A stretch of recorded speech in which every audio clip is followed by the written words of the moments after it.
प्रधानमंत्री नरेंद्र मोदी 5 देशों के दौरे पर निकल चुके हैं, यूएई, नीदरलैंड, स्वीडन, नॉर्वे और इटली। लेकिन सवाल है, क्या ये सिर्फ एक डिप्लोमेटिक टूर है? क्या ये केवल औपचारिक मुलाकातें हैं या फिर इसके पीछे भारत की बहुत बड़ी रणनीति छिपी है? क्योंकि ये दौरा ऐसे समय में हो रहा है जब दुनिया ऊर्जा संकट से जूझ रही है। रूस यूक्रेन युद्ध के बाद तेल और गैस की राजनीति बदल चुकी है। चीन टेक्नोलॉजी और सप्लाई चेन पर दबदबा बनाने में लगा है और यूरोप नई साझेदारियां तलाश रहा है। ऐसे में भारत अब सिर्फ खरीदार देश बनकर नहीं रहना चाहता। भारत अब दुनिया के बीच खुद को एक मजबूत आर्थिक रणनीतिक शक्ति के तौर पर स्थापित करना चाहता है। यही वजह है कि पीएम मोदी के इस दौरे का सबसे बड़ा फोकस है ऊर्जा सुरक्षा, निवेश, एआई, सेमीकंडक्टर, ग्रीन टेक्नोलॉजी और ग्लोबल सप्लाई चेन। यानी साफ है, ये दौरा सिर्फ विदेश नीति नहीं बल्कि भारत की आने वाली आर्थिक और रणनीतिक दिशा तय करने वाला दौरा माना जा रहा है। अब सबसे पहले बात यूएई की, क्योंकि इस पूरे दौरे का सबसे अहम पड़ाव शायद यही है। भारत अपनी तेल और गैस जरूरतों का बड़ा हिस्सा खाड़ी देशों से पूरा करता है और यूएई भारत का सबसे भरोसेमंद ऊर्जा साझेदार बन चुका है।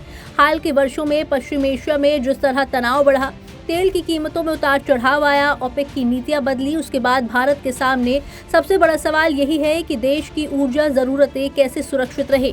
यही कारण है कि पीएम मोदी और यूएई के राष्ट्रपति शेख मोहम्मद बिन जायद अल नाहयान के बीच होने वाली बातचीत में ऊर्जा सुरक्षा सबसे बड़ा मुद्दा है। खबरें हैं कि एलपीजी और स्ट्रेटेजिक पेट्रोलियम रिजर्व को लेकर 2 बड़े समझौते हो सकते हैं। यानी अगर भविष्य में वैश्विक संकट बढ़ता है तब भी भारत के पास तेल और गैस का मजबूत बैकअप रहे। लेकिन कहानी सिर्फ तेल तक सीमित नहीं है। यूएई में 45 लाख से ज्यादा भारतीय रहते हैं और वहां भारतीयों का कारोबार, नौकरी और निवेश भारत की अर्थव्यवस्था से सीधा जुड़ा है। इसलिए ये दौरा भारत के आर्थिक हितों के साथ साथ भारतीय प्रवासियों के भरोसे को भी मजबूत करने वाला है। और शायद यही वजह है कि पिछले कुछ वर्षों में भारत यूएई संबंध केवल व्यापार तक सीमित नहीं रहे बल्कि अब ये एक रणनीतिक साझेदारी बन चुके हैं। इसके बाद पीएम मोदी जाएंगे यूरोप और यहाँ असली मुकाबला टेक्नोलॉजी, निवेश और सप्लाई चेन का है। सबसे पहले नीदरलैंड, जो यूरोप में भारत का बड़ा निवेश साझेदार बन चुका है।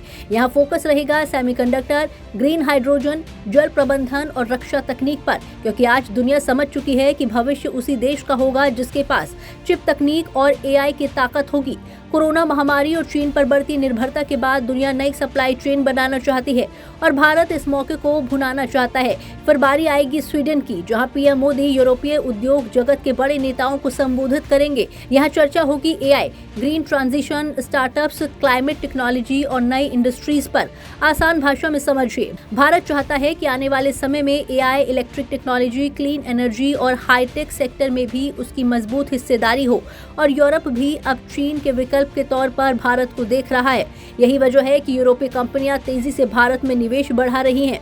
यानी ये दौरा केवल हाथ मिलाने की तस्वीरें नहीं देगा बल्कि आने वाले वर्षों की टेक्नोलॉजी और निवेश की राजनीति भी तय करेगा। अब बात नॉर्वे और इटली की, क्योंकि यहाँ भारत का फोकस थोड़ा अलग लेकिन बेहद रणनीतिक है।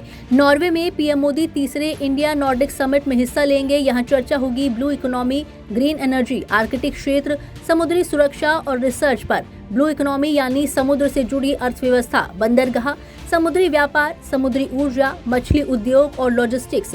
भारत समझ चुका है कि आने वाले समय में समुद्र और आर्कटिक क्षेत्र वैश्विक राजनीति का नया केंद्र बनने वाले हैं। वहीं इटली में फोकस रहेगा रक्षा, निवेश, क्लीन एनर्जी और रणनीतिक साझेदारी पर। खास बात यह है कि इटली के प्रधानमंत्री जॉर्जिया मेलोनी और पीएम मोदी के बीच पिछले कुछ समय से अच्छी दोस्ती देखने को मिली है और दोनों देश पहले से जॉइंट स्ट्रेटेजिक एक्शन प्लान पर काम कर रहे हैं। लेकिन सबसे बड़ा सवाल यही है, क्या ये दौरा भारत को वास्तव में बड़ा वैश्विक खिलाड़ी बनाएगा? जवाब शायद हाँ है, क्योंकि आज दुनिया बदल रही है। अमेरिका चीन टकराव बढ़ रहा है, ऊर्जा की लड़ाई तेज हो रही है, टेक्नोलॉजी नया हथियार बन चुकी है और ऐसे समय में भारत खुद को हर बड़े पावर सेंटर के साथ जोड़ना चाहता है। यानी पीएम मोदी का ये दौरा सिर्फ 5 देशों की यात्रा नहीं बल्कि भारत के अगले दशक की आर्थिक, रणनीतिक और वैश्विक दिशा तय करने की कोशिश है। ब्यूरो रिपोर्ट, जी मीडिया।